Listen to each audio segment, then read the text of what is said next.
Welcome to Immigration Quicktake. This is Ellie Rutledge Silver with the American Immigration Lawyers Association. Over the past few weeks, volunteer lawyers have been unable to get into family detention facilities to counsel their clients. Here to explain the situation is Kim Hunter, AILA member and CARA volunteer. Kim, thanks for joining me today. What has been happening in terms of access to counsel in Dilley? Well, Ellie, there are a few things going on. Some of them are just sort of the constant sort of pesky problems we've experienced ever since we started the project, which are things like the rules for security seem to be changing on a daily basis, limited hours in the visitation trailer, which are even more limited than those I might encounter, for example, if I were to go visit a client in prison. And I think that's directly attributable to the fact that CCA just doesn't want to pay for more staffing in that trailer to keep it open until 10 o'clock at night, which would be, in my view, a reasonable time, and I think the view of most attorneys. The most important thing recently, though, is that ICE has suspended visiting privileges for myself and our colleague Andrew Free based on alleged infractions related to the visitation rules. Thanks, Kim. Why is this such a problem?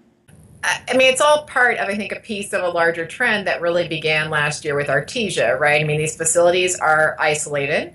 Everybody who's coming there, nearly everyone, is a volunteer, spending not only the time and the energy to get there, but also the time away from their own practice.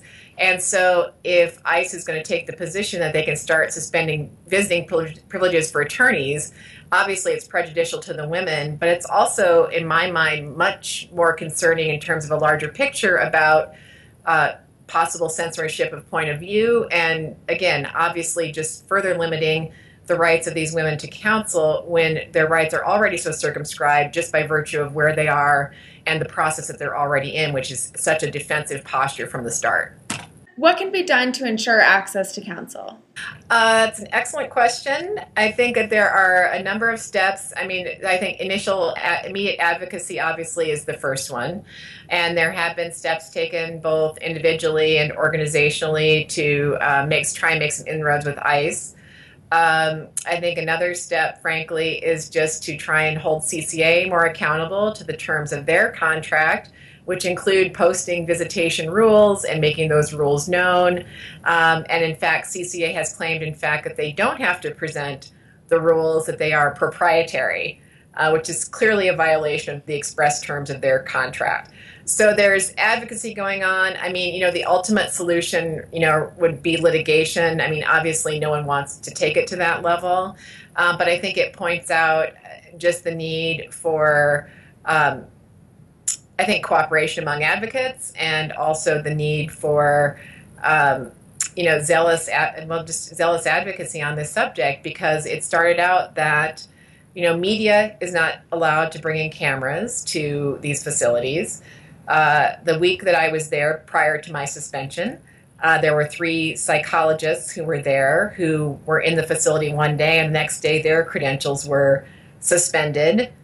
Under this veneer that they were conducting an unauthorized survey, and that's been very much a favorite of CCA and ICE, is that, you're allowed in to be a legal volunteer for this specific purpose, but now you're doing something slightly different, so that's not permitted.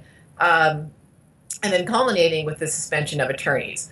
And so it's just, again, these are supposed to be civil proceedings.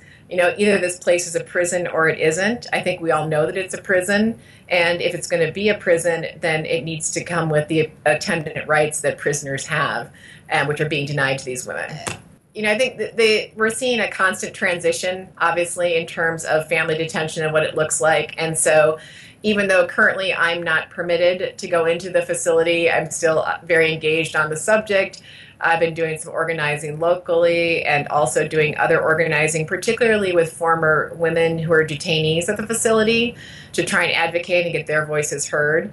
And I think that as this family detention system, which the administration is clearly very committed to, continues to evolve, there are going to be additional opportunities for attorneys who are either kicked out or who may not be able to go to Texas to be able to participate with meaningful work off the ground, as we say. So from your office or from your home state, as opposed to having to be present physically in Dilley or Carnes. Thanks, Kim, for joining me. For the rest of you, please stay tuned for more updates from the American Immigration Lawyers Association.